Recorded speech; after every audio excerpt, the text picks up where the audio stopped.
అయిపోయింది అది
మనసులోనే విశ్వవ్యాపకమైన భగవంతుడికి మనసులో ప్రారంభించి విశ్వగురు పరంపరకు మరియు క్రియాయోగ గురు పరంపరకు మనసులో ప్రారంభించి మనము క్రియాయోగం గురించి ఒక 15 నిమిషాలు వాటి వివరణ తెలుసుకొని నేరుగా సాధన ప్రారంభించినాము.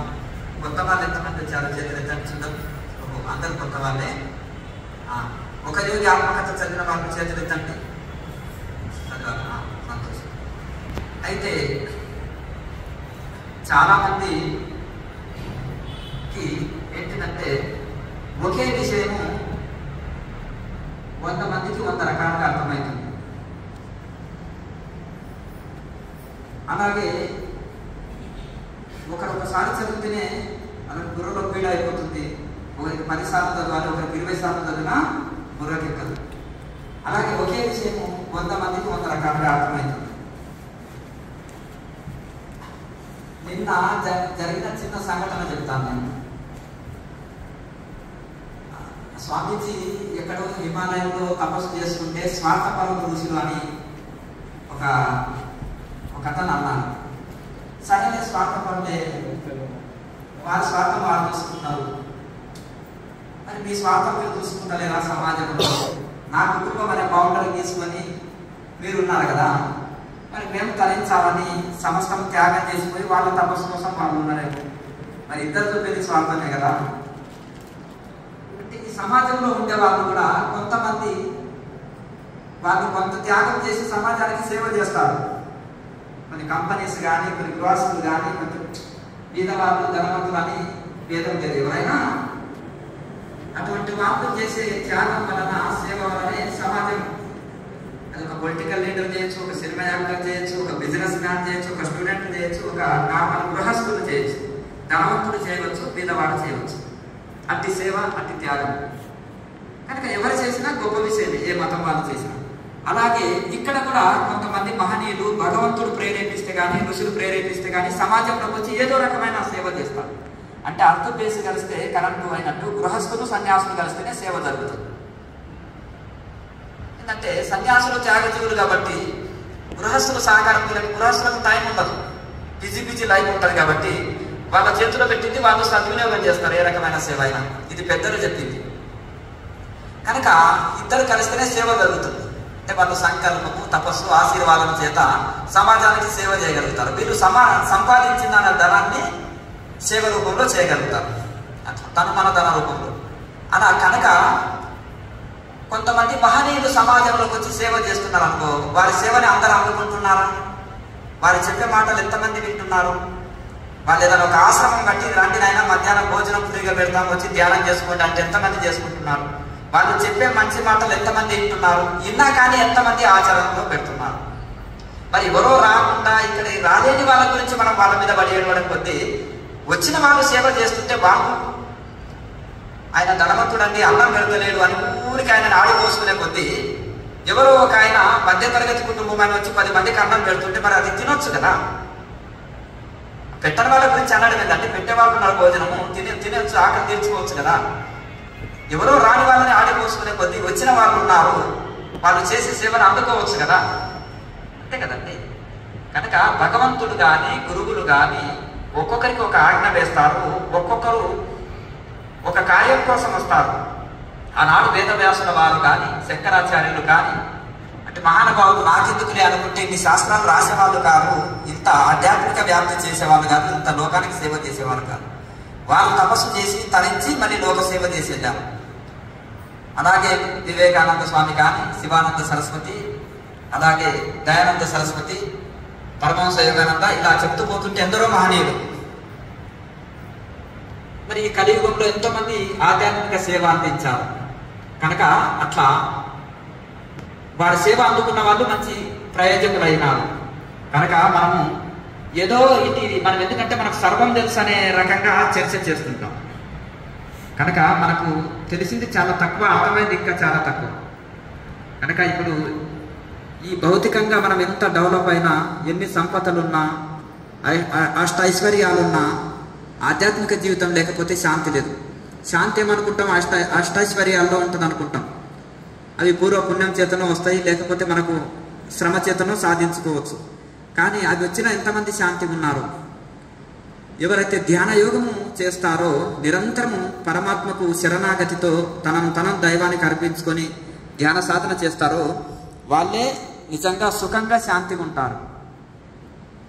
ఇక సకల సంపద నుండి కూడా మనం ఆధ్యాత్మిక జీవనం లేకపోతే దుఃఖం తప్పదు.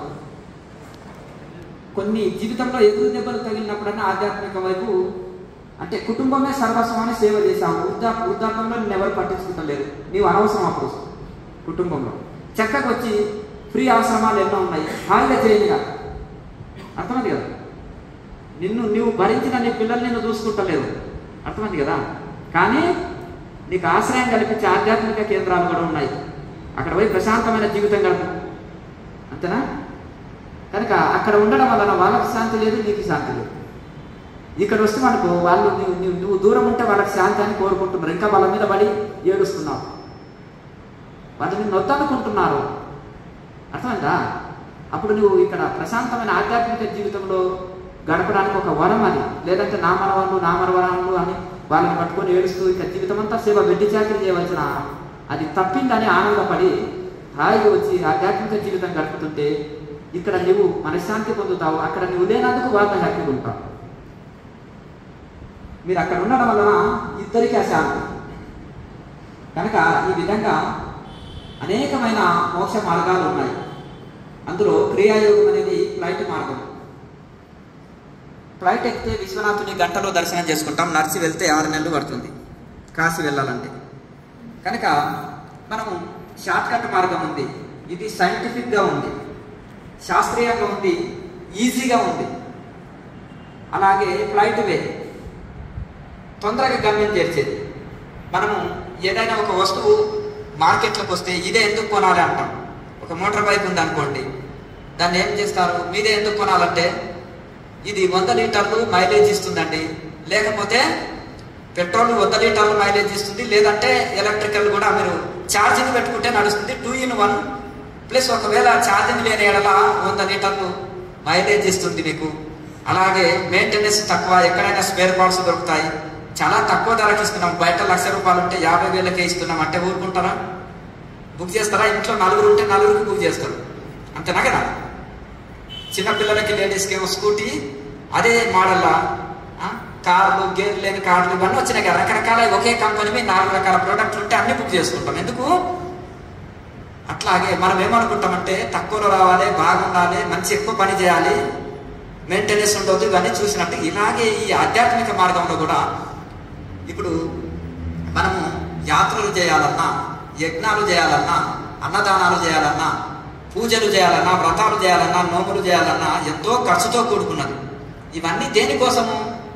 భగవంతునితో కనెక్ట్ కావడం కోసమే, భగవంతునిలో మనోలయం జరుగుట కోసమే. ఇక మనోలయం జరిగిన తర్వాత మీరు దేని ద్వారా ఈదుతూ నది దాటారా, పడవతో దాటారా, స్టీమర్లో దాటారా, లేకపోతే ఒక కర్ర మీద కూర్చొని దాటారా, అది బుట్టిలో దాటారా అనేది కాదు. నది దాటారు, ఈ వస్తువులు అనే అవసరం ఇంకా మీకు. నది దాటారు కాబట్టి ఇంకా ఇవి మళ్ళీ మీకు మీరు ఉందనుకోండి, ఆ పడవ మోసింది తర్వాత ఆ పడవను మీరు మోయవలసి వస్తుంది. మోస్తారా ఎవరన్నా? మోయరు కదా. అలాగే ఈ శాస్త్రాలు కానీ సాధనలు కానీ మనల్ని ముక్తి మార్గం చేర్చే వరకు ఉపయోగపడతాయి. తర్వాత వాటిని మోస్తూ తిరగవద్దు. గ్రంథాలు చదవడం అక్కడ పెట్టినాము, ఈ నాకు ఇష్టమైన గ్రంథాలని ఒక 50 కిలోలు 100 కిలోలు నెత్తిన పెట్టుకుంటే ఉంటుంది అంతేనా కదా. చదివినాము, సారాన్ని తీసుకున్నాము, గ్రంథాలను కూడా విడవాలి అని ఉపనిషత్తులు చెప్తుంది. అవి కూడా నీకు బరువు. మొదటి శాస్త్రాలు చదవాలి, శాస్త్రాన్ని కూడా వదిలిపెట్టాలి. అలాగే ఇక్కడ అనేకమైన మార్గాలు కనుక క్రియాయోగం అనేది సూటి మార్గము, మనకు మోక్ష మార్గం. ఇందులో మనకు ఉపనిషత్తు సారమెల్ల భగవద్గీత, యోగోపనిషత్తుల సారము పతంజలి సూత్రాలు, పతంజలి సూత్రాల సారము అష్టాంగ యోగం, అష్టాంగ యోగ సారము క్రియాయోగం. సమాధి గురించి గొప్పగా వర్ణించి సాధన పాదంలో సమాధిని ఎట్లా పొందాలనేది తమ స్వాధ్యాయ ఈశ్వర ప్రణిధానాన్ని క్రియాయోగ అనేది సాధన పాదములో పతంజలి మహర్షి మనకు చెప్పేశారు. కనుక అట్లా తపస్సు, ధ్యానయోగము, స్వాధ్యాయము, జ్ఞానయోగం, విచారణ, సెల్ఫ్ ఎంక్వైరీ, వేదాంత విచారణ. నేను ఎవరు ఎక్కడి నుంచి వచ్చినా, ఎక్కడికి వెళ్ళాలి, జీవాత్మ ఏంది, పరమాత్మ ఏంది, ఏది శరీరం, ఏది ప్రకృతి, ఏది పరమాత్మ అనేది విచారణ, సెల్ఫ్ ఎంక్వైరీ. 25 తత్వాన్ని విచారణ చేసి ఇవన్నీ నేను కాదు, నేను ఆత్మస్వరూపాన్ని అని అందులో దృఢంగా నిలవడం కోసం రమణ మహర్షి చెప్పిన విచారణే ఇందులో కూడా వస్తుంది. ఆ శరణాగతి, భక్తి అని నారదుల వారు, పరమహంస యోగానంద, ఇటువంటి ఇంకా ఎందరెందరో నారద తుంగురాదులు, ఇంకా గొప్ప గొప్ప ఋషులు ఏ భాగవతంలోని పరమ భక్తులు ఏ భక్తి గురించి చెప్పారో అక్కడనే ఈశ్వర ప్రణిధానం. దాన్నే ఈశ్వర ప్రణిధానం అంటే మామేకం శరణం రజ, నన్ను ఒక్కడిని శరణు వేడు, నాకు శరణ్ అయిపో అని భగవంతుడు చెప్తున్నాడు. అన్ని నేను చూసుకుంటానని. కనుక రైల్లో కూర్చొని పెట్టెనెత్తినా పెట్టుకోనక్కర్లేదు, మనని మన పెట్టెని రైలు మోస్తుంది. అలాగే సృష్టిలో అన్ని జీవరాశులని భరించి పోషించే భగవంతుడు ఉన్నాడు. మన చిన్న సంసారం చూసుకోలేడా? మరి ఆయన కోరకనే సర్వజీవులకు భోజనం పెడుతున్నాడు, అన్నిటికీ, సృష్టిలో అన్నిటికీ. మనం నలుగురికి పెట్టే నేను చూడండి ఇంటికి యజమాని ఇంతమందిని పోషిస్తున్నాను అనుకుంటాం, అహంకారం వస్తుంది. క్రిమి, కీటక, పశు, పక్షులు, సమస్త జీవరాశులకు భగవంతుడు పెడుతున్నాడు. పని చేసినా చేయకున్నా సోమరులకు భగవంతుని తిట్టేవాడు కూడా పెడుతున్నాడు అన్నం, అవునా? నాస్తికుడు కూడా పెడుతున్నాడు. మరి ఆయన ఎంత పెద్ద దాత భగవంతుడు. కనుక కావలసింది మనకు ఒక శరణాగతి కలిగి చేస్తే అదే ఈశ్వర ప్రణిధాన అంటారు. అదే నిజమైన భక్తి. భక్తి అంటే అలంకారం కాదు. భక్తి అంటే సన్యాసం పుచ్చుకోవడము, నామాలు పెట్టుకోవడము కాదు. భక్తి అంటే ఫ్యామిలీని వదిలి అడవికి వెళ్ళడం కాదు. భక్తి అంటే నోములో, పూజలో, వ్రతాలు, ఉపవాసాలు కాదు. భక్తి అంటే శరణాగతి, సిలిండర్. భగవంతుడికి నిన్ను నువ్వు సమర్పించుకో, ఇంకా మిగిలేదేం లేదు. నువ్వు ఆయనగా మారిపో. చదువు రాకున్న గోపికలు చేశారు చూడ భక్తి. అట్లా సర్వ సమర్పణనే నిజమైన భక్తి. కనుక ఆ సర్వ సమర్పణ ఇందులో చెప్పడం జరుగుతుంది. ఏమో చాలామంది క్రియాయోగం అంటే ఏమో ముక్కు మూసుకొని గాలి ఊదమని చెప్తారు, లేకపోతే కళ్ళు మూసుకొని సైలెన్స్గా ధ్యానం చేయమంటారు. క్రియాయోగం అంటే ఏంటిదో? What is Kriyayoga? తపస్వాధ్యాయ ఈశ్వర ప్రణిధానాన్ని క్రియాయోగ. తపస్సు అంటే ప్రాణాయామతో కూడిన భగవంతుడి కోసం తపస్సు చేసే ధ్యానాన్ని తపస్సు అంటారు. స్వాధ్యాయము, వేదాంత విచారణ, ఈశ్వర ప్రణిధానము, భక్తి యోగం. ఈ 3 యోగాలు అంటే భక్తి యోగము, జ్ఞాన యోగము, ధ్యాన యోగము. ధ్యాన యోగము, జ్ఞాన యోగము, భక్తి యోగము, ఈ 3 యోగాలు కలిపితేనే క్రియాయోగం. అట్లా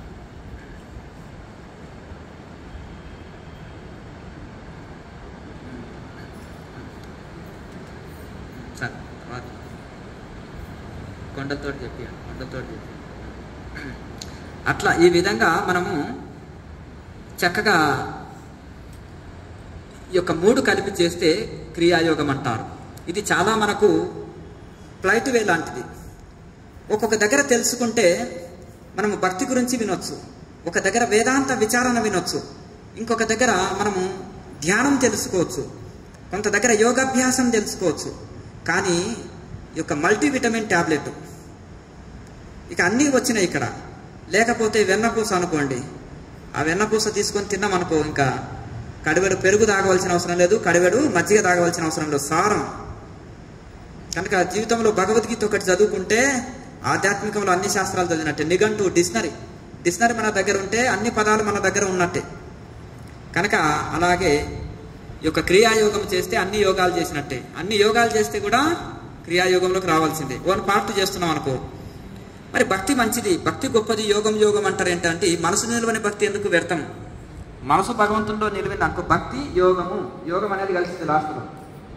జ్ఞాన యోగము, జ్ఞానానికి కూడా యోగం కావాలంటే వేదాంతానికి యోగం కావాలి. ధ్యాన యోగం, యోగం ఎందుకు కలిసింది? ధ్యానానికి యోగం కలిస్తేనే మనోభయం జరుగుతుంది. యోగం అంటే ఇక్కడ నాకు ఫిజికల్ ఎక్సర్సైజ్. చాలా మంది ఏమంటున్నారంటే ఫిజికల్ ఎక్సర్సైజ్ యోగం అనుకుంటారు. యోగా అంటే ఫిజికల్ ఎక్సర్సైజ్. యోగము అంటే కలయిక, జీవాత్మని పరమాత్మలో కలపడమే యోగం. భక్తికి యోగం కలవాలి. భక్తి ప్లస్ యోగం ఇది బట్టి భక్తి యోగం. అట్లా అలాగే ధ్యాన యోగం, జ్ఞాన యోగం. కనుక యోగం అనేది తప్పనిసరి. ఒట్టి వేదాంతం ఉంటే తీరి, యోగం అనేది ప్రాక్టికల్. ఒట్టి భక్తి అనేది తీరి, యోగం అనేది ప్రాక్టికల్. భగవంతుడిలో లయం కావాలి, భగవంతుడిలో కలవాలి. కనుక ఆ మనోలయం జరగకపోతే వ్యర్థం. భక్తి లేని పూజ పత్తి చేటు అంటారు వేమన యోగి. రకరకాల పూల చెట్లని లారీ పూలు తెచ్చిపోస్తున్నాం భగవంతుడి మీద. యజ్ఞం చేస్తే కొండలు అంతా భసం వేరిపోయింది. కడుపు మార్చుకొని కొంతమందికి అపెండిక్స్ వచ్చి చనిపోతున్నారు ఆడవాళ్ళు. ఎంతోమంది కార్తీక మాసం వచ్చిందంటే నెలంతా ఉపవాసాలు. అంటే ఇక్కడ ఉపవాసాలు చెప్పాలి, మితాహారం చెప్పబడుతుంది యోగ మార్గం కదా. ఈ 6 ముద్రలు వేసి ధ్యానం చేస్తే మనసు వెంటనే అంతర్ముఖమవుతుంది. ఇది అష్టాంగ యోగ సారము. ధారణ ధ్యాన సమాధి గురించి చెప్తుంది. ధారణ ధ్యాన సమాధి గురించి చెప్తుంది క్రియాయోగం. అయితే మనము డిగ్రీ క్లాసులో కూర్చున్నాం అనుకోండి. డిగ్రీలో కూర్చున్న తర్వాత మరి ఇంకా ఫస్ట్ క్లాస్ అవసరం లేదు, దాటుకొనే వచ్చినాం. కనుక మనము అట్లా గత జన్మ సంస్కారం చేత మనము కొన్ని అధ్యయనం చేసిన వాళ్ళు డైరెక్ట్ ధ్యాన యోగంలోకి వస్తారు. కనుక మనం ఎప్పుడైతే ఈ 6 ముద్రలు చేసి ధ్యానం చేసినాం అనుకోండి, వెంటనే మనోలయం జరుగుతుంది. చాలామంది అనుకుంటారు, ఈ అన్నీ ఎందుకండి, కన్ను మూసుకొని కూర్చుంటే సరిపోదా అంటారు. సరే, కన్ను మూసుకొని కూర్చుంటావు. పిల్లవాడికి ఓనమాలు రావు, డైరెక్ట్ పుస్తకం ఇస్తే చదువుతాడా? అంతే కదా అండి. ఓనమాలు తెలుసుకోవాలి, ఏబిసిడీలు తెలుసుకోవాలి, గుణితాలు తెలుసుకోవాలి, తర్వాత పుస్తకం పడితే చదువుతాడు. కొన్ని రోజులకు పుస్తకం కూడా అక్కర్లేదు టీచర్ అయిన తర్వాత. చిన్నపిల్లవాడికి పలక బలపం అవసరం, ఇంకా కొంచెం పెద్దగా అయితే పుస్తకాలు అవసరం. కాలేజీకి వెళ్తుంటే ఒక నోట్ బుక్ పట్టుకొని వెళ్తాడు. టీచర్ అయినాక ఉట్టిగానే చేతులు ఒప్పుకుంటూ వెళ్తాడు. నోటికి పాఠాలు చెప్పేసి వస్తారు. అంతేనే కదా. అలాగే అయితే ఇంకా చాలామంది అవధూతలు చూస్తే వాళ్ళకు బొట్టు ఉండదు, స్నానం ఉండదు, సంధ్య ఉండదు. వాళ్ళు ఏంటిదంటే ఏం భక్తుడు ఈయనని భక్తుడు అంటున్నారు అంటారు. ఆయన సంవత్సరం చేయకుండా ఆయన శరీరంలో సువాసనలు వస్తుంది. మనం 2 రోజులు స్నానం చేయకపోతే మన శరీరంలో ఏమొస్తుంది? మల్లెపూల వాసన అని కొడుతున్నారు. ఏంటంటే ఇట్లా కొడుతున్నారంటే, మీ శరీరాలు వేరు స్వామి, మీ శరీరాలు వేరు, మేము కొట్టుకోకపోతే నడవదు అంటున్నాం. అంతేనా? ఎందుకంటే మేకలేం సెంటు కొట్టుకుంటలేవు, అవునా కదా. జంతువులు ఏం కొట్టుకుంటలేవు, వాష్రూమ్ లేవు, స్నానం లేదు, బ్రష్ లేదు, సోప్ లేదు, ఏం లేదు, మ్యాట్ లేదు, నెల మీద పడుకుంటాయి. కానీ ఆరోగ్యంగా ఉన్నాయి. ప్రకృతి సహజమైన ఎండ వాన చలిని భరిస్తున్నాయి. వర్షంలోనే స్నానం చేస్తున్నాయి. ఏదన్నా నది కనిపిస్తే చేయాలనిపిస్తే చేస్తున్నాయి. ప్రకృతి భోజనాన్ని ప్రకృతి పరంగా జీవిస్తున్నాయి. కాబట్టి ఏమి లేకుండా హ్యాపీగా ఉన్నాయి, ఆరోగ్యంగా ఉన్నాయి. ఏమన్నట్టు ఆవు ఏదైనా పేడ వేస్తే ముక్కు మూసుకుంటావా? అయ్యో పేడ అని పల్లెటూళ్ళ దూరాన్ని తీసుకొని వెళ్తారు ఇంటికి. ఎందుకు? దాన్ని ఎన్నో రకాలుగా వాడతారు. అంతేనా? కనుక అదే ఎవరైనా చూడండి రోడ్డు మీద 1-2 విడిచారనుకోండి, ఫైన్ వేస్తారు. అవునా? చివాట్లు కూడా పెడతారు. అంతేనా కదా. అలాగే మరి మీరు కూడా పచ్చిదే తిన్నారనుకో, ఎక్కడ కూర్చున్నా ఏం ప్రాబ్లం, నో ప్రాబ్లం. అర్థమైంది కదా. కనుక అది మరి వాష్రూమ్కి వెళ్ళాక చేతులు ఏం కడుక్కో, తిన్న తర్వాత నోరు కూడా ఏం కడుక్కో, అవునా? అయినప్పటికీ కూడా అంటే ప్రకృతి సహజమైన కాదు. అంటే ఋషులు కూడా అంతే, వాళ్ళు ప్రకృతి సహజంగా జీవిస్తారు. కనుక ఇంకా కొంతమంది నిరాహార యోగులుగా కూడా ఉన్నారు. కనుక ఆ విధంగా మనకు యోగం అనేది చాలా గొప్పది. ఇప్పుడు ఎన్నో ఆరోగ్య సమస్యలు ఉన్నాయి మనుషులకి. డబ్బులు పెట్టినా ఆరోగ్య సమస్యలు పోవు, కొన్ని కోట్ల రూపాయలు ఇచ్చినా ఆరోగ్య సమస్యలు పోవు. మనశ్శాంతి లేదు. సకల సంపదలు ఉన్నాయి, సకల సంపదలు ఉన్నాయి. నాకు హెలికాప్టర్ ఉన్నాయని కూడా రోజు ఏడుస్తున్నాడు. అంతేనా? ఒక ఆయన నాకు హెలికాప్టర్ లేదని ఏడుస్తున్నాడు, ఒక ఆయన 4 కూడా ఏడుస్తున్నాడు. అంతేనా? ఇది లేదు అదే అంటారు. మనం అనుకున్నది మనకు కొన్ని కోరికలు, కొన్ని సంకల్పాలు. మన సంకల్పాలు అలాంటి రీచ్ అయిన వాళ్ళు ఎందరో ఉన్నారు, గొప్ప స్థితిలో ఉన్నారు. వాళ్ళకి ఆధ్యాత్మిక జీవితం ఉన్నదేమో ఉన్నా లేకున్నా హ్యాపీగా ఉన్నారు. ఆధ్యాత్మిక జీవితం లేని వాళ్ళు సకల సంపదలు కూడా దుఃఖిస్తున్నారు. కనుక ఎప్పుడైతే మనోలయం జరగలేదో అప్పటి వరకు ఎన్ని సంపదలు ఉన్నా దుఃఖాలు తప్పవు. జనక చక్రవర్తి సకల సంపదలు ఏడ్చాడు. సప్తఋషులకు ఎన్నెన్నో దర్శనాలు ఇచ్చాడు, వేల గోవులు ఇచ్చాడు, బంగారు పథకాలు ఇచ్చాడు, డైమండ్స్ ఇచ్చాడు, ఎన్నెన్నో దర్శనాలు ఇచ్చాడు. అష్టావకురుడు ఇదేది వద్దు నాయన, నాకు ఒకటే దర్శనం ఇవ్వు, ఏమన్నా నాకు నీ మనసుని ఇచ్చేయరాయ బాబు అన్నాడు. అవునా? మనం అంటే అదేలా ఇచ్చిన గురువు గారు అంటారు. ఆయన అంటాడు దిష్టి తీసుకో అన్నాడు. అంతేనా? దిష్టి తీసుకోండి అన్నాడు. చూసారా?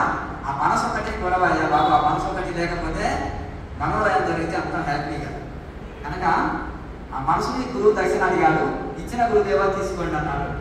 గురువు గారు మనోరయం చేసేసారు. అంటే గతంలో ఎన్నో రోజుల సాధన ఉంది అట్లా. అందుకని ఆ విధంగా రామకృష్ణ పరమహంస కూడా 12 సంవత్సరాలు తపస్సు చేసి చిన్నదే ఉంటుంది. ఒక 2 చుక్కలు మజ్జిగ వేస్తే పెరుగు అవుతుంది. ఆయనతో మజ్జిగ లేకపోతే పెరుగు అవుతుందా? నిర్ణయిస్తామా? నెయ్యి అవుతుందా? నెయ్యితో జ్యోతి వెలిగిస్తామా? కనుక నాకే ఆ చిన్నదే టెక్నిక్ ఉంటుంది. చిన్న దాంతో మనోలయం కాలేకపోతుంది. ఆ గురువులు ఉన్నది ఎందుకయ్యా అంటే ఆ చిన్న టెక్నిక్ చెప్పి శిష్యుడి మనోలయం చేయడం కోసం. ఎందుకయ్యా బాబు యూట్యూబ్లో చూసుకోవచ్చు కదా, పుస్తకం చదవచ్చు కదా, నీవే గురువు అని చాలా మంది అంటున్నారు ఈ మధ్యలో. అవునా కదా? నీకు నీవే గురువు అని చాలా మంది అంటున్నారు. ఎందుకయ్యా అంటే తలచే లేకుండా కూడా మేము తలుపు తీస్తాం, అంటే సూచన లేకుండా కూడా లెక్క చేస్తాం, పడవ లేకుండా కూడా నచ్చి ఆడతాం, అంతేనా కదా? వంట లేకుండా కూడా వంట చేస్తాం, అంతేనా కదా? ఏదో హీట్ అయినా అది ఎందుకంటే ఇండక్షన్ స్టవ్ మీద అయినా హీట్ జనరేట్ అవుతుంది కదా, హీట్ లేకుండా చేస్తారా వంట? చెప్పండి. సూర్యుడికల్లా 5 రోజులు బియ్యం పెట్టినా అయితే కావు కదా, బయట పెట్టాక. అదే మన సోలార్ సిస్టమ్ ద్వారా చేయొచ్చు అనమాట. అట్లా కనుక ఆ విధంగా మనకు ఒక ఇది కనుక ఆధ్యాత్మిక మార్గంలో అనేకమైన సందేహాలు ఉంటాయి. అవి తొలగించుకుంటే ఆధ్యాత్మికంలో ముందుకు వెళ్తాం. ఆ సందేహాలు తొలగించుకుంటే కోసము మనోలయం చేసుకున్నట కోసం ఆ యొక్క ఉపాయాలు తెలుసుకున్నట కోసమే మనకు గురువు అవసరం ఉంటుంది. మనోలయం జరిగిన తర్వాత ఇక గోడనే అర్థం అవుతుంది. శిష్యుడే గురువు అవుతున్నాడు, స్టూడెంటే టీచర్ అవుతాడు. అప్పటి వరకు మాత్రము ఓపిక అవసరం. అయితే ఈ విధంగా మనం చాలా వ్యక్తి ఎందుకు చేయాలి అంటే ఈ నాలుక ఇప్పుడు ఉండే నాలుక కొద్దిగా ఈడ్చి పెరగాలి. ఈ రకరకాల ఎక్సర్సైజుల వలన ఈ నాలుకని సాగదీస్తాం, అది పూర్ణ కేచర్ వస్తుంది. కొంతమందికి నాలుక పడుకున్న వాళ్ళకి 1 ఏళ్ల కేచర్ రావచ్చు, 15 days రావచ్చు. చాలా మంది అంటారు మేము సంవత్సరం నుంచి యుద్ధం చేస్తున్నాం నాలుక మీద, నాకు రావట్లేదండి. ఈ అమ్మగారికి చూడండి 15 రోజుల్లో, ఆ అయ్యగారికి 1 నెల రోజుల్లోనే వచ్చింది అంటారు చాలా మంది. అంటే వాళ్ళ నాలుక కొంచెం పొడుగు ఉండొచ్చు అనుకో. ఈవిడ నాలుక పెద్దదండి. ఇప్పుడు ఆ నాలుగు గాంధీజీ 21 రోజులు సత్యాగ్రహం అని చేసేవాడు, ఉపవాసాలు ఉండేవాడు. అంతటి ముందు ఎంత సాధ్యమైతే 21 రోజులు 21 days కేచరముద్ర వచ్చేది. ఆయన కేచరముద్రలో కూర్చొని లోపల రామనామాన్ని జపము ధ్యానం చేసుకునేవాడు. అంతేనా? అంతేనా కదండి? అట్లా ఆ విధంగా మరి ఆ విధంగా జరిగింది. కనుక ఎత్తి వృద్ధులైనా సరే పాఠశాలకు ఎంతో మంది ఉన్నారు, 3 రోజులు ఆహారం పెట్టకుండా ఉండగలుగుతున్నారు. వృద్ధులు 75 ఏళ్ళ కూడా. ఎందుకంటే కేచరముద్ర సంపాదించుకున్నారు. హాయిగా ధ్యానం చేసుకుంటే వాళ్ళ కొడుకు కోడలు వచ్చి పాద నమస్కారం చేసుకుని ఆశీర్వాదం తీసుకొని పోతున్నారు. వాళ్ళని చూసి నేర్చుకోండి అంటున్నారు. మనం ఏదైనా చెప్పవచ్చు అనుకో, సలహాలు ఇస్తే కోపాలు వస్తాయి వాళ్ళకి. కనుక ఆ వృద్ధులు ఆ విధంగా ధ్యానం చేసుకుంటున్నారు అనుకోండి, హాయిగా మీకు బాగా పూజ చేసుకుంటారు వాళ్ళు. అంతేనా కదా? గౌరవం మనం కాపాడుకోవాలి. ఎందుకంటే మన సలహాలు ఒక పెద్ద వయసు వచ్చిన తర్వాత మన సలహాలు వాళ్ళకు రుచించవు. కనుక ఆధ్యాత్మిక జీవితం గడుపుతున్నప్పుడు మనం ఏం చేయాలంటే జీవితంలో అన్ని అనుభవించాలి. ఏముంది? హాయిగా దైవ ధ్యానం గడుపుకుంటే ఇంట్లో అందరూ గౌరవిస్తారు, సమాజంలో గౌరవం ఉంటుంది, మనసు నిశ్చలంగా ఉంటుంది. కాబట్టి శాంతిగా ప్రశాంతమైన జీవితం గడపగలుగుతాము. జబ్బులు కూడా ఉండవచ్చు, ఆరోగ్యమైన జీవితం కూడా వృద్ధాకాలంలో మంచి చేసే జీవితం సుఖంగా గడుస్తుంది. కనుక ఈ విధంగా ఈ 4 ఎక్సర్సైజ్ చేస్తే పూర్ణ 4 పొడవాయి పూర్ణ కేజీలు వస్తుంది. తర్వాత చక్రస్మరణ, చక్రాల యాక్టివేట్ కోసము ఆరోహణ అవరోహణ రూపంలో మనము చక్రస్మరణ చేస్తాం. ఒక్కొక్క చక్రాన్ని స్మరించుకుంటా ప్రాణాయామం చేస్తాం. చక్రస్మరణ వలన ఏంటంటే చక్రాల యాక్టివేట్ కోసం. తర్వాత మనం మహాముద్ర చేస్తాం. ఈ మహాముద్ర వలన లాభం ఏంటంటే కాళ్ళ నొప్పులు, కీళ్ళ నొప్పులు ఇవన్నీ ఉంటాయి. చాలా మంది అనుకుంటారు నాకు ఎందుకో ఆసనం ఒక ఆసనంలో కూర్చోలేకపోతున్నానండి అంట. ఇక్కడ ముందు వచ్చి కూర్చోండి అమ్మా, ఇక్కడ కూర్చోండి అమ్మ. లేడీస్ ఇక్కడ కూర్చోండి.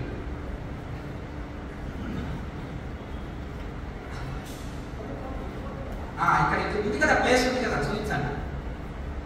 అయితే ఈ యొక్క మహాముద్ర వలన లాభం ఏంటంటే చాలా మంది అనుకుంటారు, నాకు ఎందుకో ఆసనం వేయడం వస్తలేదండి, సిద్ధాసనం లేదా పద్మాసనం నాకు ఎట్లా ఏంటిది అంటారు.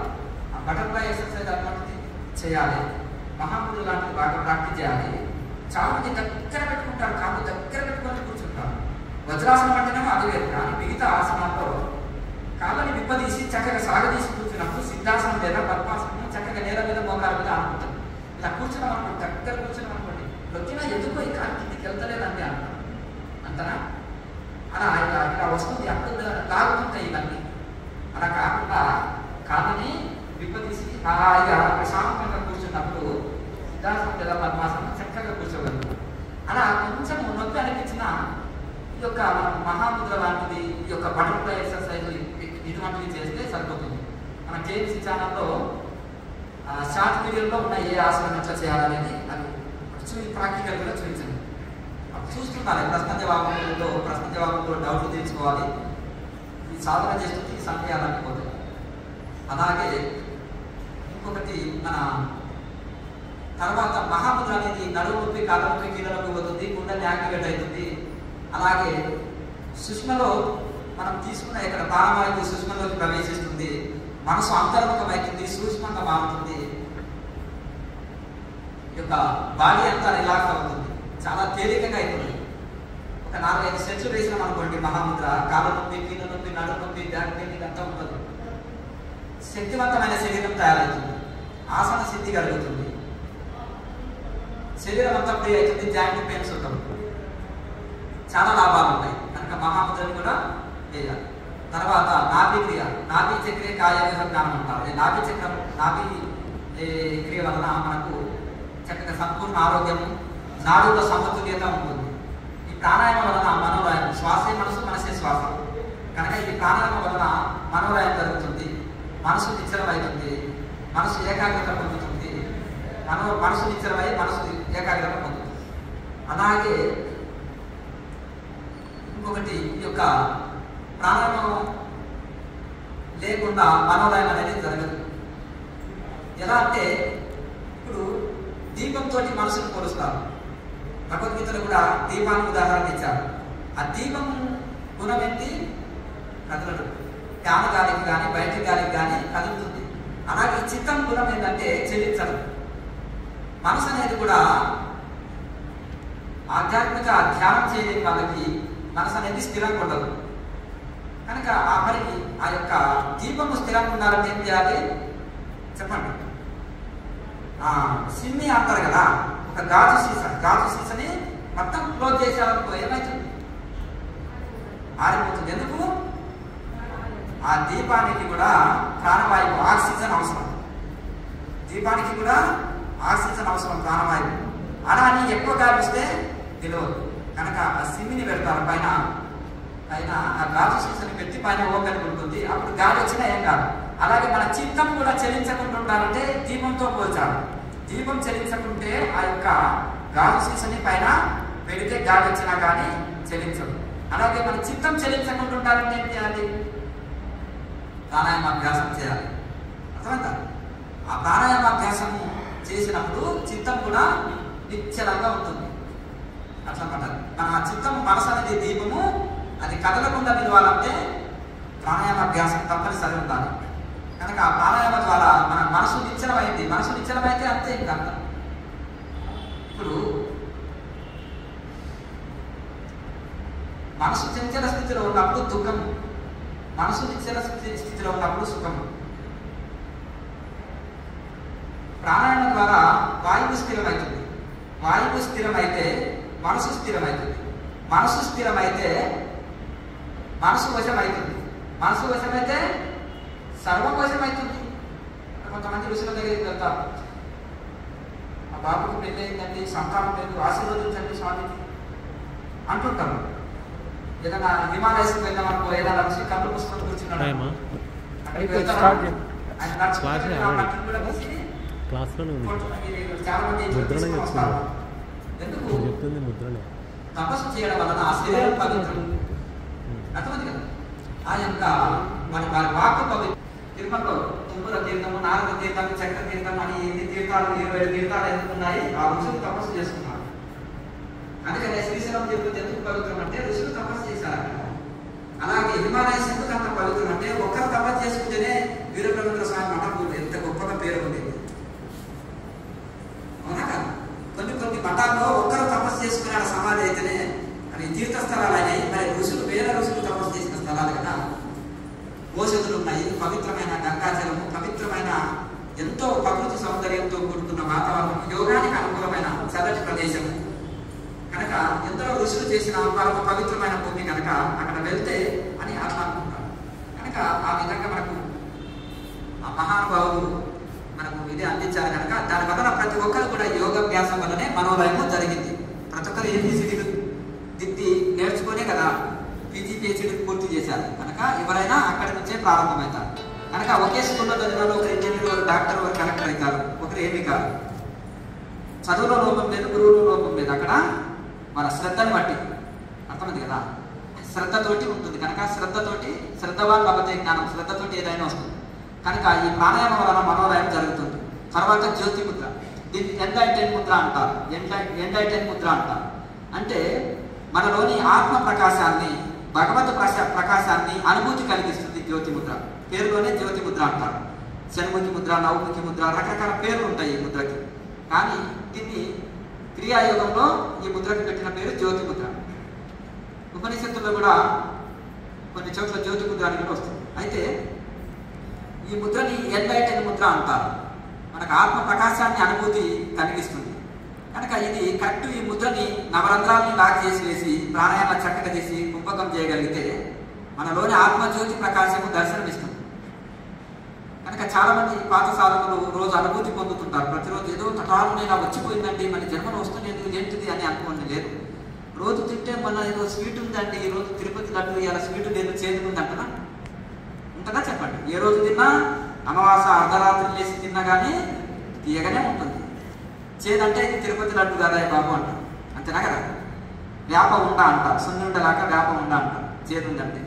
అలాగే ఇది కూడా జ్యోతి ముద్రను కూడా ఎప్పుడైతే కరెక్ట్ వేశారో ఆదివారం అమావాస, పున్నం అమావాస అని ఏం లేదు, ఏ రోజు వేసినా కరెక్ట్ సాధన చేయగలిగితే ఆత్మజ్యోతి అనుభూతి కలుగుతుంది. అలాగే సాధన ఏ రోజు చేసినా అనుభూతి సేమ్ ఉంటుంది. ఈరోజు శివరాత్రి స్వామి అంటే మాకు రోజు నవరాత్రి నాయన అంటారు. శివరాత్రి రోజు ఏంటిదంటే 6 ఎప్పుడైతుందని చూస్తుంటారు సాయంత్రం పండ్లు పలహారాల కోసం. 6 అయితే అప్పుడు పండ్లు తినవచ్చని ఉంది కదా, ఆరతి ఇవ్వడము పండ్లు తినడం. ఒక ఆయన 10 కేజీలు తెచ్చుకున్నాడు, శివరాత్రి అండి ఈరోజు అందుకని పండ్లు ఎందుకు నాయన అంటే అన్ని రకాల వెరైటీస్ అండి, అభిషేకం చేసేసి నెయ్యి, పాలు, పెరుగు, తేనె, వెన్న అన్ని చేసేసి ఒక 2 లీటర్లు తాగితే సరిపోతుందండి. ఇది ఎవరు కొట్టారు? ఇంత అన్నం తింటే అయిపోతుంది కదా, అంతేనా? కనుక ఆ విధంగా కడుపు బిగ్గర ఉందండి, నిన్న బాగా ఎక్కువ తాగినాము, నెయ్యి జీర్ణం కాదు కదా. కనుక ఆ విధంగా ఇది కాకుండా మనము మితాహారం చెప్పబడ్డది యోగులకి. అమితాహారం కాదు, నిరాహారం కాదు, తినకుండా ఉంటుందని చెప్తారు. యుక్తాహారం విహారస్య. కనుక మితాహారం తీసుకోవాలి. మితమైన నిద్ర, మితమైన పనులు, మితమైన ఏదైనా మితంగా ఉండాలి. మితి తప్పితే గతి తప్పుతుంది. అన్ని తినొచ్చు షడ్రుచులు, కానీ మితంగా. ఏది ఎక్కువ తీసుకున్నా మితి తప్పితే గతి తప్పుతుంది. కనుక జ్యోతిముద్ర వేసిన తర్వాత ఏం చేస్తాము? ఏమీ చేయనక్కర్లేదు. ధ్యానం, ఆత్మ ధ్యానం, భగవత్ ధ్యానం. ఏమీ ఆలోచన చేయొద్దు, ఏ ముద్రలొద్దు, ఏ ప్రాణాయామం వద్దు, కౌరికి ధ్యానం చేస్తే సరిపోతుంది, ఇంకేమీ చేయనక్కర్లేదు. కనుక ఈ విధంగా మనకు ఈ యొక్క 6 ముద్రలు వేసి ధ్యానం చేయాలి. మరొకసారి వాటి ముద్రల వివరణ చెప్తా చూడండి. తాళవేగి అని చెప్పుకున్నాం కదా మొదలు. తాళవేగి అంటే ఇప్పుడు నాలుకకు సంబంధించిన ఎక్సర్సైజ్ చెప్తుంటాం. ఇట్లా నాలుకని బాగా ఇలా ఈ రకమైన ఎక్సర్సైజులు కానీ ఇలా అనడం, నాలుకని పైకి తోయడం, ఇటువంటి ఎక్సర్సైజులు చెప్పి దీన్ని తాళవేగి సెట్ అంటారు. తర్వాత చక్రస్మరణ అంటే మన చక్రాలని ప్రాణాయామం ద్వారా కిందికి మీదికి స్మరించుకుంటూ ప్రాణాయామం చేయడం చక్రస్మరణ. ఇప్పుడు మహాముద్ర అనేది ఏంటంటారంటే మనం ఎడమ పాదాన్ని మన ద్వారాన్ని లాగేసి ఇలా కాలు ముందు పుచ్చుకొని చేసేదాన్ని మహాముద్ర అంటారు. అట్లా తర్వాత ఇంకా మిగతా ముద్రలన్నీ మనం కూర్చొని చేసేట్టుగా ఉంటుంది. జ్యోతి ముద్ర అంటే మనకి ఈ యొక్క కూర్చున్నాం కదా, కూర్చున్నప్పుడు ఈ ఎడమ కాలు మర ద్వారాన్ని లాక్ చేస్తాం, ఈ కుడి కాలి మడమ ద్వారా యూరినల్ని లాక్ చేస్తాం. కింద 2 రంధ్రాలు లాక్ పడుతుంది. ఇక పై 2 రంధ్రాలని ఈ వేళ్ళ ద్వారా 2 చెవులు, 2 కళ్ళు, 2 పెదవులను వేస్తే 6 అయ్యాయి. ముక్కు 2 ముక్కులు 6 అయ్యాయి. నోరు 1, 7 రంధ్రాలు. పైన 7 రంధ్రాల కింద 2 9 రంధ్రాలని లాక్ చేస్తాం. నవరంధ్రాన్ని లాక్ చేయడం అంటే ఏంటంటే ప్రాణపాయం కదా ఇది అంటాం. ఇందులో ఈజీగా చెప్పడం, ఈజీగా చేయించడం మొదటి రోజే జరుగుతుంది. దీనివలన మనకు ఎక్కువ బెనిఫిట్ ఉంటుంది. దీని గుణము ఏంటిదంటే జ్యోతిముద్ర గుణము నాదబిందు కళని దర్శనం చేపిస్తుంది, మనకు ఆత్మానుభూతి కలిగిస్తుంది, అనంతమైన శాంతిని ప్రసాదిస్తుంది. అప్పుడు మనకు ధ్యానంలో రోజు ధ్యానం చేయాలని ఒక తపన మనలో ఎప్పుడైతే మంచి అనుభూతి కలిగిందనుకోండి, ధ్యానం చేయాలని తపన కలుగుతుంది.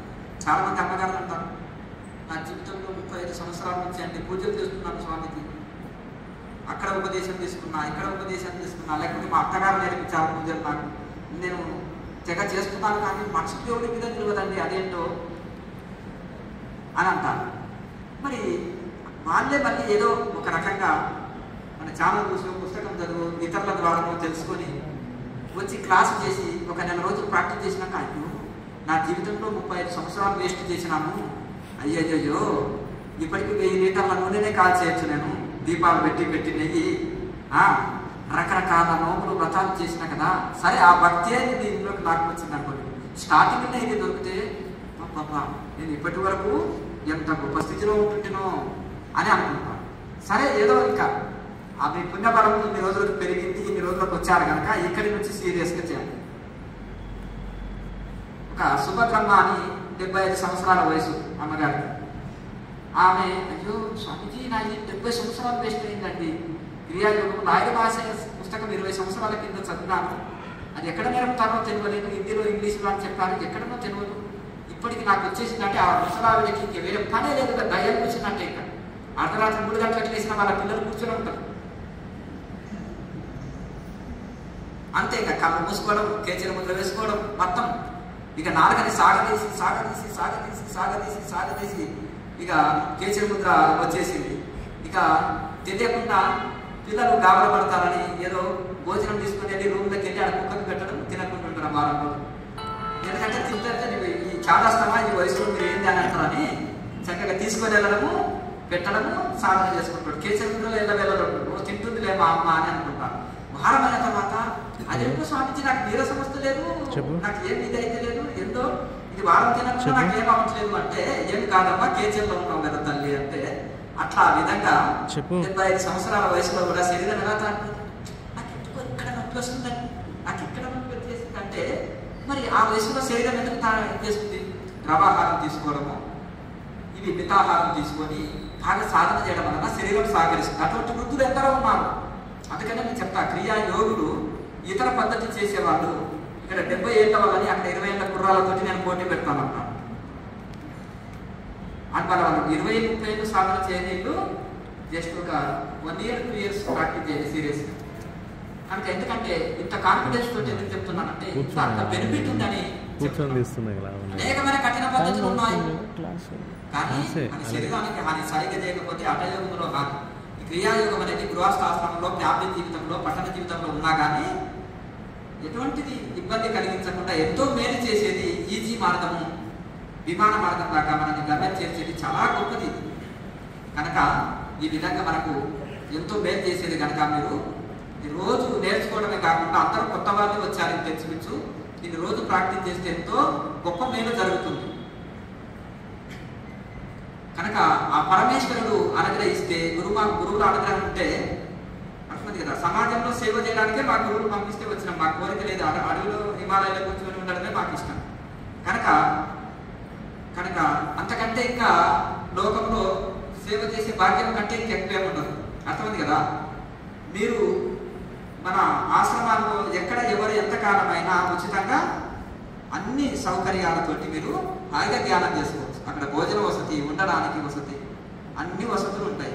లేనాదేనా బంధు పిరిపి ఆనందం, అంటే మన సిద్ధాంతం కనుక ఆ విధంగా అటువంటి ఉంటాయి. ఏమో ఈ స్వామీజీలు దేనికోసం వచ్చారో ఆయన జోలు పెట్టి లేకపోతే పద్దం లాస్ట్కు ఏదో పద్దం పెట్టి వసూలు చేస్తారో లేకపోతే అక్కడ కౌంటర్ పెట్టి రాపిస్తారో అని ఆ భ్రమను మీరు పడకండి.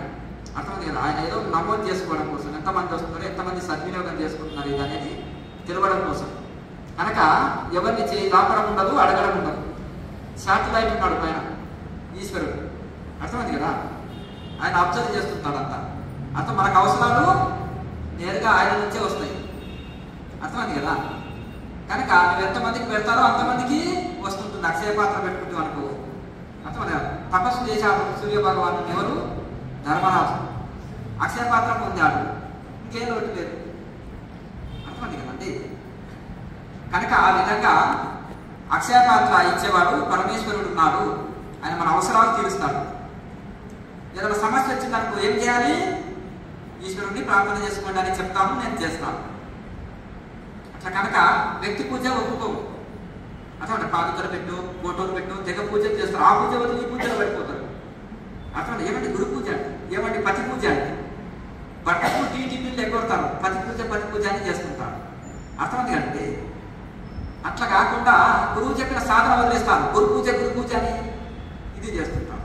గురువుకు గౌరవించు, పెద్దలని గౌరవించు. అంతేకాని ఇక ఫోటోల మీద తెగ సాయంత్రం వరకు పూజ చేస్తే, అందుకనే కొంతమంది యోగులు సమాధి కారు తీసుకుపోయి ఆ నదిలో పోయి అట్లా జల సమాధి అవుతారు. అసలుగా చాలా మంది కాదు. ఎందుకంటే మళ్ళీ ఈ శరీరం ఏమైనా దొరికితే తీసుకొచ్చి పెద్ద మందిరం కట్టేసి పెద్ద వీళ్ళు వేస్ట్ చేసుకుంటారు టైం అని. వేమన యోగి అట్లే చేశారు, ఋషభుడు అట్లే చేశారు, భరతుడు అట్లే చేశారు, ఋషులు. వీళ్ళు మూర్ఖులు అంటే వినరు. ఆ గుడిలో దేవుడి పూజ వదిలేసి మళ్ళీ యోగుల పూజ అని సమాధులు కట్టేసి టైం వేస్ట్ చేసుకుంటారు. ఆరతుని మనం నూనెలు వెలిగించి మన కొబ్బరికాయలు పెట్టి ఎంత టైం వేస్ట్ చేస్తారు. కనుక హాయిగా వీళ్ళు ఆత్మపూజ ఆత్మధ్యానం చేసుకుంటారు అని ఏం చేస్తారంటే వాళ్ళ శరీరం కూడా దొరకనివ్వరు చాలా మంది మహానుభావులు.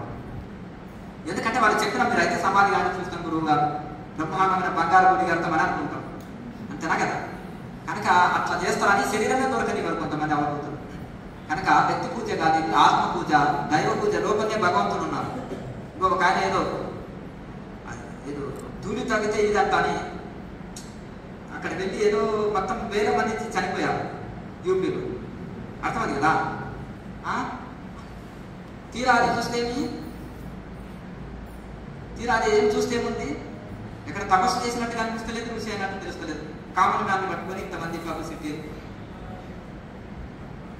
దానికోసమే కదా. అట్లాగే ఇవన్నీ కనుక భగవంతుని నమ్ముకోవాలి. ఆత్మ పూజ అంటారు. ధ్యానాన్ని ఏమంటారు? ఆత్మ పూజ, నిరాకార పూజ అంటారు. కనుక ఇది చేసుకోండి, రూపాయి ఖర్చు లేదు. సాధన చేసుకొని తరించండి. సాధన ప్రారంభించుదామా? క్రియాయోగ గొప్పతనం తెలుసుకున్నాం కదా, మరి చేద్దామా? తాళవ్య క్రియ, చక్రస్మరణ, మహాముద్ర, నాభ్యక్రియ, ప్రాణాయామ, జ్యోతిముద్ర. ఈ 6 వేసి ధ్యానం చేస్తే వెంటనే మనసు అంతర్ముఖమవుతుంది. ఇక ఎవరితో వాళ్ళ సంబంధం లేదు. ఎవరి మోక్షానికి వాళ్ళే, పిల్లలకు భర్తకు భర్త, భార్యకు భార్య. ఎవరి సాధనకు, ఎవరి మోక్షం కోసం వాళ్ళే సాధన చేసుకోవాలి. ఎవరి రోగానికి వాళ్ళే ఔషధం తినాలి. ఎవరి మోక్షం కోసం వాళ్ళే ధ్యానం చేయాలి. ఎవరి ఆకలికి వాళ్ళే అన్నం తినాలి. అలాగే ఎవరికి వాళ్ళే సాధన చేసుకోవాలి. ఎవరు చేసుకుంటే ఎవరికి రాదు. కనుక బయట ధనం అంటే ఒకరికి ఇస్తే ఒకరికి వస్తుందేమో, అంతేనా కదా? వాళ్ళు ట్రాన్స్ఫర్ చేయొచ్చు ఆస్తులు. కానీ ఇది అట్లా ఉండదు. గురువులైనా కొంత ఆశీర్వాదం, అనుగ్రహం చెప్పి ముందుకు వెళ్ళమని కొంత హెల్ప్ చేసేటోళ్ళే. కానీ మొత్తం నన్ను ఎత్తుకొని పోండి అంటే కుదరదు. అర్థమైంది కదండి? ఈరోజు విడాకులు ఇస్తాయని నన్ను ఎత్తుకొని పోమంటుంది యాత్రలు అంటారు. ఏదో కాసేపు ఎత్తుకోండి అంటే ప్రేమతోటి ఎత్తుకోవచ్చు. అంతేనా కదా యాత్రలో? అంతేగాని అట్లా ఎవరికి బరువు అవుతుంది కదండి. ఎవరి బరువు వాళ్ళు పోయాలి, ఎవరికి వాళ్ళు సాధన చేసుకోవాలి. కనుక ఇప్పుడు చక్కగా ఈ యొక్క 6 ముద్రలు వేసి ధ్యానం చేస్తే మనసు వెంటనే అంతర్ముఖమవుతుంది. చక్కగా ఇప్పుడు తాళవ్య క్రియ. ఒకసారి సుదీర్ఘమైన శ్వాసం తీసుకొచ్చి ఆజ్ఞ చక్రం నింపుకొని సుదీర్ఘంగా ఓంకారాన్ని ఉచ్చరించండి.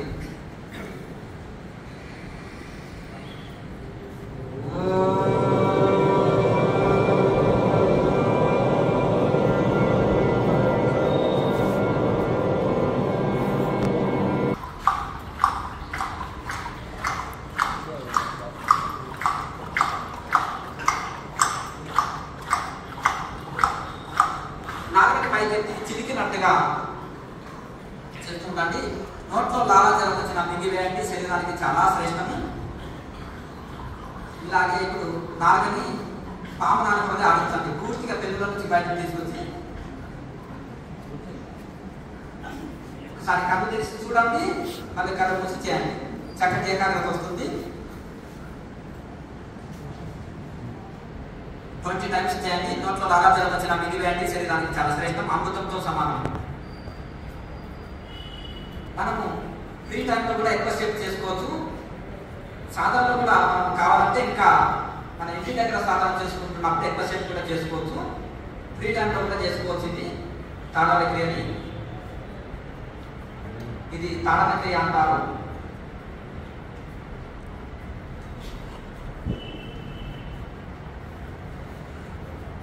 ఇప్పుడు దోహన క్రియ.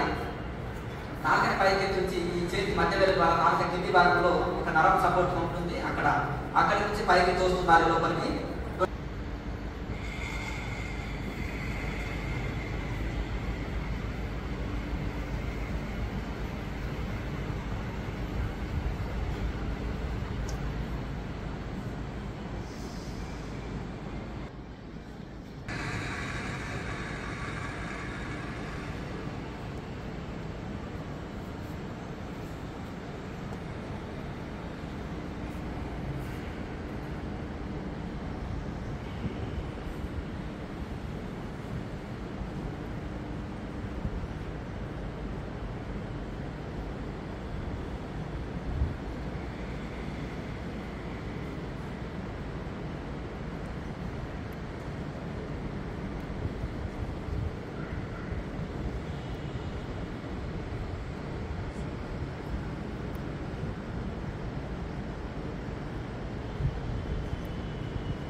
పట్టించాలి. పూసిన తలపైన 2 చుక్కలు, పూసిన పెదవులపైన 3 వేలు పూసుకోవాలి. పూర్తి మూలాధారం నుంచి స్లోగా శ్వాస తీసుకొని ఆకాశంలో తర్వాత అప్పుడు పూజించాలి. శక్తి కొలది శ్వాస ఆకాశంలో బంధించి దృష్టిని ఆకాశంలో దూరాలి. అంటే విడవాలన్న ముక్కపైన వేలు తీసి స్లోగా శ్వాసని మూలాధారంలో విడవాలి. మళ్ళీ స్లోగా పూర్తి శ్వాస తీసుకొచ్చి ఆకాశంలో నింపిన తర్వాత అప్పుడు పూజించాలి. శక్తి కొలది దృష్టిని ఆకాశంలో నింపాలి. శ్వాసను ఆకాశంలో బంధించాలి. అంటే విడవాలన్న ముక్కపైన మాత్రమే వేలు తీసి శ్వాసని మూలాధారంలో విడవాలి. మిగతా వేలని కనిపించాలన్నమాట. ఇట్లా 3 ప్రాణాయామం చేయాలి. 3 ప్రాణాయామం చేసిన తర్వాత చక్కటి ఆత్మ ధ్యానంతో దైవ ధ్యానంతో లీనమై ఉండాలి. ఇంకేం చేయాలంటే మరి అందరూ కూడా 2 చేతులు ఇలా తీసుకోండి. 2 చెవుల్లో 2 బొట్టలేరు ప్రతిపట్టించండి. మూసిన కళ్ళపైన 2 చూపులు ప్రతిపట్టించండి. మూసిన పెదవులపైన 2 వేలు మూసించండి. మూలాధారం నుంచి శుష్కనాడుకుంటా పైకి లాగినట్టుగా స్లోగా శ్వాస తీసుకొని జాగ్రత్తగా అనుకోండి.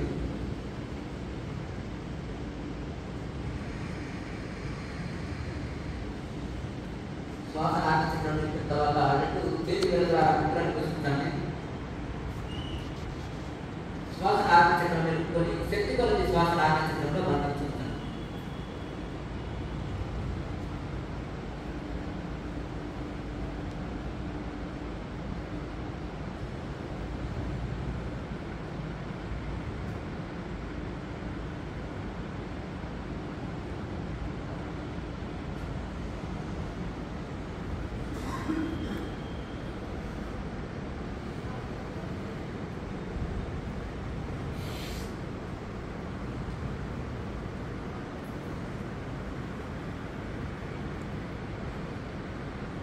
తిరిగి ముక్కులపైన 2 ముక్కులపైన వేలు తీయండి. ఆజ్ఞచక్రం నుంచి సుష్మను ఆడుకుంటా స్లోగా శ్వాస తీసుకొచ్చి మూలాధారంలో విడవండి.